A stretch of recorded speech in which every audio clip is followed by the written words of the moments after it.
Resident Evil Archives. This book is like the quintessential book for all Resident Evil fans to want to get. That's a big, thick book. Ladies like it when it's thick. Seriously, girthy book. This is a huge-ass book. How many pages this motherfucker got? 304 pages. 304 pages! That's a lot of Resident Evil information.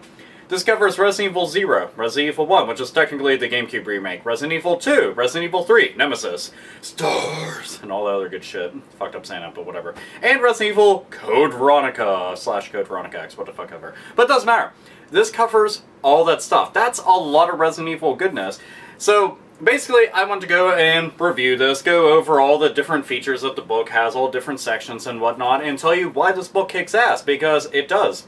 Assuming that you're a big fan of Resident Evil, or you want to get into the series, or you just jumped into it and you want to know more about it, well, this book is pretty much going to be your handy-dandy guide to all that shit within the world of Resident Evil and survival horror. So, yeah, let's take a fucking look at it. The first section of the book is the story section, which pretty much goes over all the story events that occurred through the first couple of games. This will take the reader through each scenario and each event that occurs. It's set up pretty similar to a storyboard and has text accompanying everything that the characters say and explaining what the hell is happening.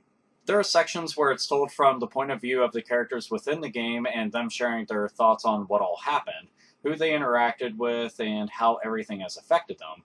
I really wish they would have had some random off-the-wall insane ramblings from Barry Burton, because that honestly would have fucking made it a ton better, just to see him talking about, like, everything from his point of view, because to me, he's fucking mental and off his rocker, so it'd be cool to see him just talking about, like, oh man, this is my crazy fucking wacky offerings that I'm gonna go and give to you fine folks, this is Joel's Saber special and all that shit, but unfortunately, Barry Burton gets no love. It's all Jill and Chris, pretty much.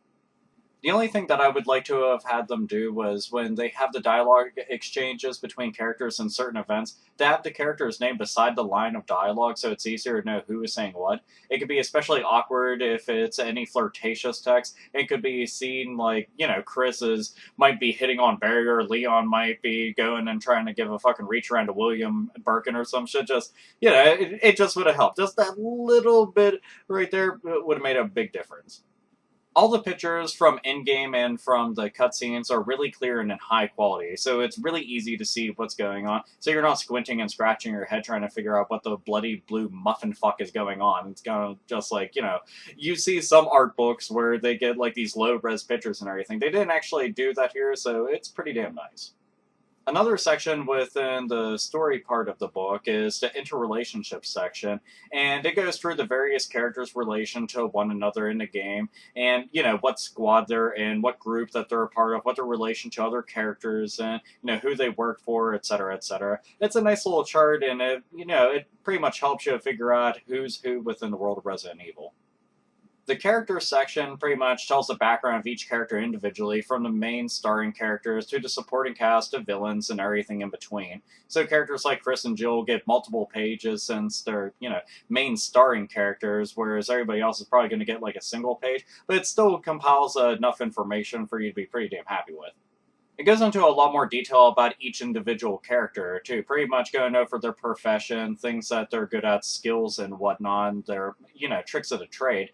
And it'll talk about things that they've accomplished on the battlefield. And it goes over things that they did prior to the events of each game, and in between the games, even. And pretty much gives you battle and physical statistics, so if you're wondering, you know, how much can they lift, or how tall are they, and shit like that, this will pretty much tell you all that. Another nice thing about all the character selection is that they use things like the actual in-game renders and the in-game models, the CG versions of them, and they even have character art that they use inside of it. So you get to see them in the basic outfit that they started off in the game. You also get to see the unlockable outfits. So, you know, naturally, Jill Valentine's from Resident Evil 3 is the best.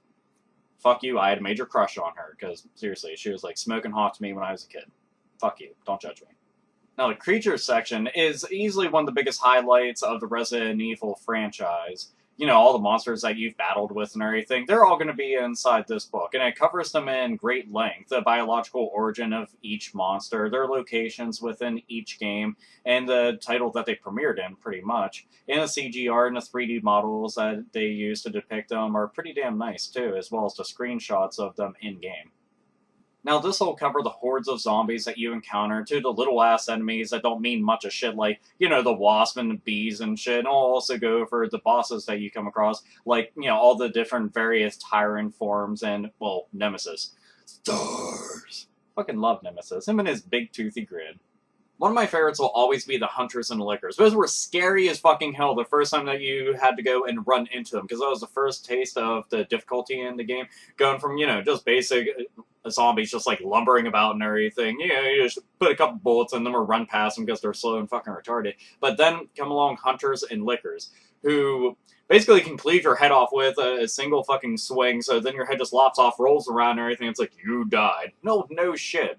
But hunters, you know, they leap into the air, they fucking kill the shit out of things. Lickers, they crawl along the wall, and they got the fucking tongue whip thing going. It's like Indiana Jones, but a lot more perverted and everything.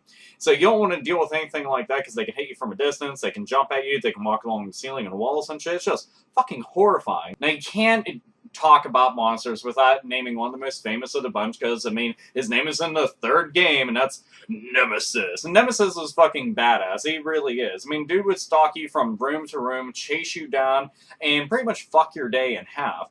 But overall, you still have to give Jill Valentine a ton of credit. She could take a rocket to the tit, a Nemesis right hook to the jaw. I mean, that bitch isn't normal. She's, like, on her own level of badassery. And the fact is, like, a Jill sandwich, I'm assuming that if you ate one, it'd give you, like, Super Saiyan star powers and everything. You start shooting fucking Akuma, like, fireballs out of your fist and everything. Just absolutely fucking epic. It's pretty damn awesome. But, you know, back to Nemesis. Anyway, Nemesis is awesome, has a trench coat and shit, a rocket launcher and whatnot, and he can impale you, like, tentacle porn style through the face. So he's awesome. I love him. The items section within this book is pretty damn nice, because Resident Evil has tons of random shit for you to pick up, from keys to valves to crests, and all just to find a shitter and drop a load that you've been holding the entire time. This section covers all of that. Not, you know, drop in a deuce or anything, but the actual items themselves.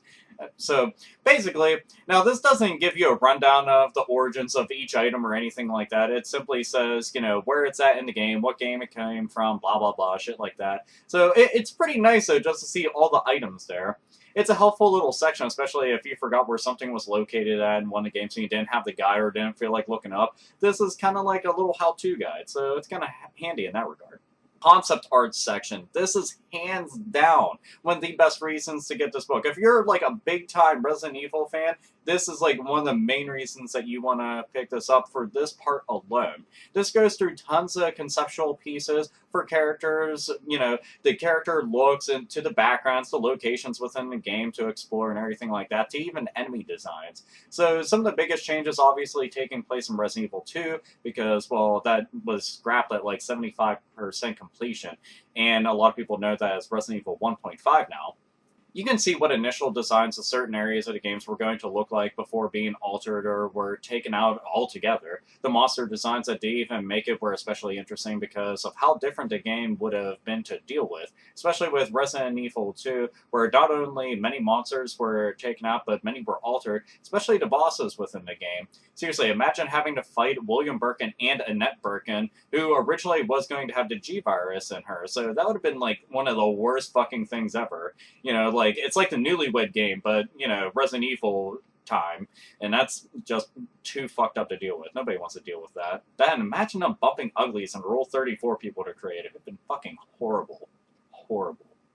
Resident Evil 0 had a lot of concept art, especially since that game was redone from the ground up because it switched consoles altogether. I mean, that started off on the Nintendo 64, then made all its way all the way to a Gamecube, which is like a super beast by comparison and a big leap as far as, like, you know, hardware is concerned. So yeah, that part was pretty damn cool to be able to go through, and, you know, if you're a big fan of Resident Evil 0, it's a must.